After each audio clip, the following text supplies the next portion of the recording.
I've been riding with Rusty for as long as I can remember. He's more than just a horse to me. He is a partner.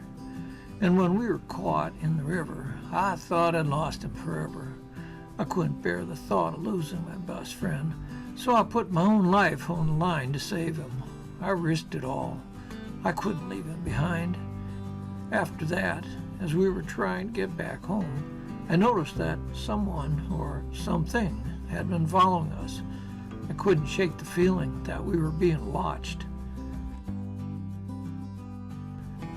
Max was just a stray dog I picked up on the road, but he quickly became a part of the family. Rusty didn't take to him right away, but we had to learn to get along, and we were stranded in the wilderness. Max may be small, but he's got a big heart, and I'm grateful to have him by my side. As we were trying to find our way back home, Max kept barking at something. I couldn't see what it was. It was like someone was out there watching us.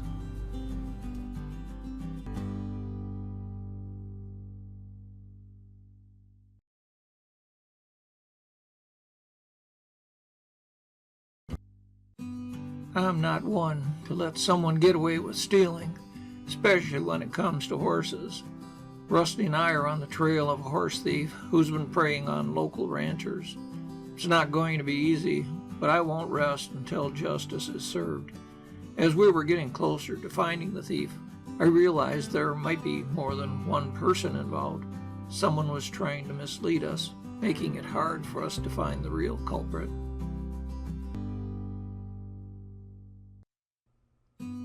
I've been through my fair share of storms, but this blizzard is something else. Rusty, Max, and I are doing our best to find shelter, but it's tough when everything is covered with snow. I never thought I'd say this, but making a fire with wet wood and building a makeshift tent out of my coat was one of the most challenging and funny things I've ever done. As the blizzard was raging, I heard a strange noise, like someone or something was trying to reach us. I couldn't shake the feeling that we weren't alone in that blizzard. I came across a lost rider on the road. He was injured and stranded. I had to make a decision whether to help him or continue on my own journey. I couldn't just leave him there, so I decided to help him. It was the right thing to do, and I know I wouldn't have been able to live with myself if I didn't. As we were trying to find his home, I realized that he might not be who he said he was. He was hiding something, and I couldn't shake the feeling that he was leading us into a trap. Rusty's always been the leader of the pack, but we came across a wild stallion who challenged his dominance. It was tough, but I found a way to peacefully integrate the stallion into my herd. It's not always easy, but sometimes you gotta put the well-being of the group above your own. As we were getting ready to leave, I noticed that the wild stallion had a brand that was unfamiliar to me. It was like it didn't belong to any of the local ranchers. Couldn't shake the feeling that someone was using him for something sinister. As we rode on, I stumbled upon a couple rustlers, but I wasn't sure what to do, intervene or stay out of it. I knew it was dangerous, but I couldn't stand by and watch them steal from innocent folks. These folks are my friends. I knew it was risky, but I took a chance. I rode up to them. One drew a gun, but I was faster, so they listened to my logic and rode away. After the Rustler incident, I met up with some old friends. We had a great time reminiscing and catching up. We also talked about the Rustlers, so I knew it was time to move on. Those two Rustlers were part of a larger gang, and I had insights that might help the local sheriff catch them. The Rustlers also knew about me, so they might want to catch up because of what I knew. A couple days ago with snow, Today it's rain. We came across a flooded river. I wasn't sure we could make it across, but we didn't have a lot of choices.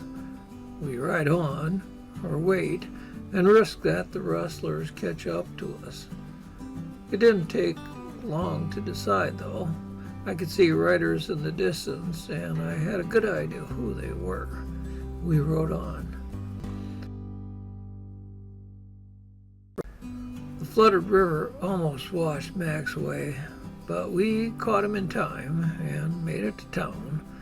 The sheriff was about to head out of town, so we also made it in time. We told him about the rustlers and soon after learned that he had caught them. The advice I gave had helped him. So they were grateful and treated us to a treat we hadn't had in a long time. Good food, good bedding, and good night. We had helped catch those horse rustlers, and now we were ready to get back on the trail and head home. The rain had stopped, so the flooded river wasn't so bad this time. But now there was an old man on the riverbank with a rifle by his side, and he looked a bit rough to me, as if injured. His coat had a suspicious red blotch on it, and I was pretty sure what that meant. As we approached, he looked up at us, then reached for his rifle, only to slouch over in pain. When we got closer, he handed me an envelope, and in his last breath managed these final words: "Don't let her get this map." We had buried the old man by the river and back on the trail again, but soon after we spotted a potential problem. It was a lone woman, still a ways off, but I could feel a coldness in her eyes. As soon as we got closer, she asked if we'd seen an old man along the trail. I noticed bloodstains on her sleeve and suspected she was the one he warned us about. So I said no, and to avoid more questions, I asked, "What's he look like?" She didn't respond, but gave me a suspicious look, and we parted company with barely a "how do you do." I expect we'll see more of her after she's found his grave by the river. It was getting cold, and I was getting tired, so we stopped to rest with a warm fire. This was a good time to look closer at that envelope from the old man. Bloodstains had covered parts of the message, so I used an old trick to read it. I held it by a flame to find the message wasn't good. Turns out that the woman had robbed a stagecoach, killed the witnesses, and hid the money. But the old man saw it from a distance. The message was a warning about the woman and a map to where he hid the money, but it wasn't in the best of places. But we'll go there anyways.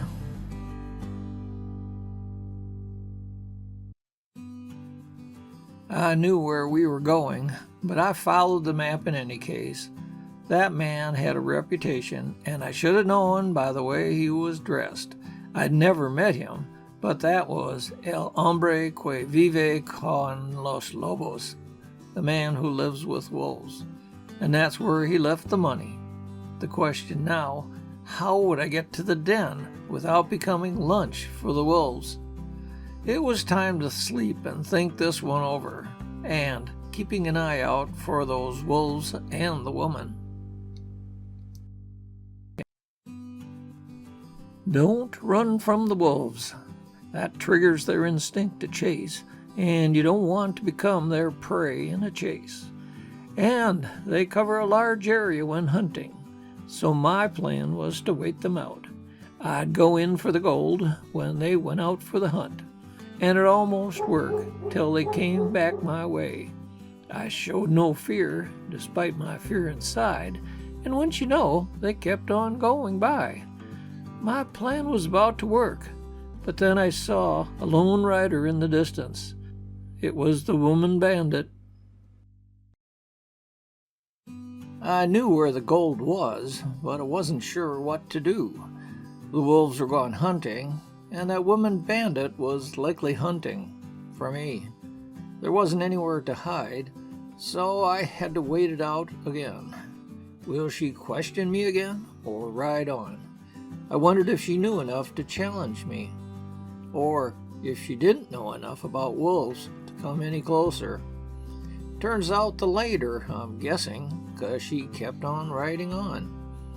So I managed to retrieve the gold, but I pretty much knew she'd be waiting for me. I had retrieved the gold and was heading toward town when I saw her again in the distance. Sure enough, the woman bandit wasn't far away. As I approached, she rode into the woods, and I knew that wasn't good. She knew I had the gold, or highly suspected so, and she wasn't going to give me a chance for a fair fight. This was going to be an outright ambush, just like the stagecoach. I'm sure she's waiting for me, but I'm sleep-deprived and I need some rest. So I made camp for the night with plans to sleep lightly.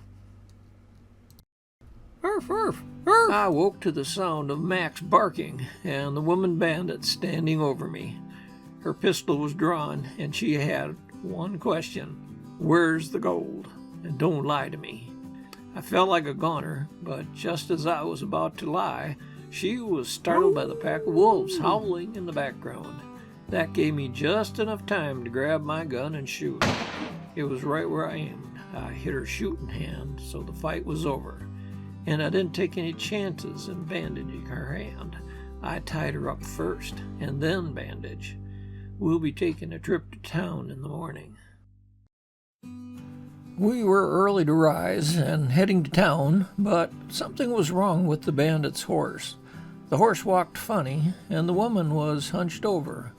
I was cautious as I went to check, but just the same, her horse reared up and almost knocked me over, and the woman had loosened the ropes enough to free herself and grab for my gun.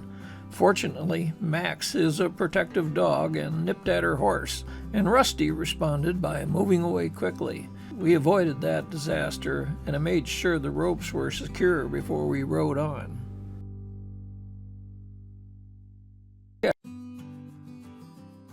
Riding through town was an interesting experience. The town folks stared at us all the way in, and when the sheriff came out, his mouth dropped wide open.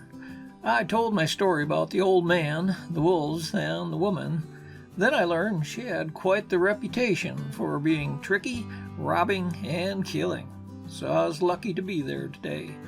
They offered me a reward, but I said a hot meal and a room for the night was all I needed. And that's what I got before heading out the next morning.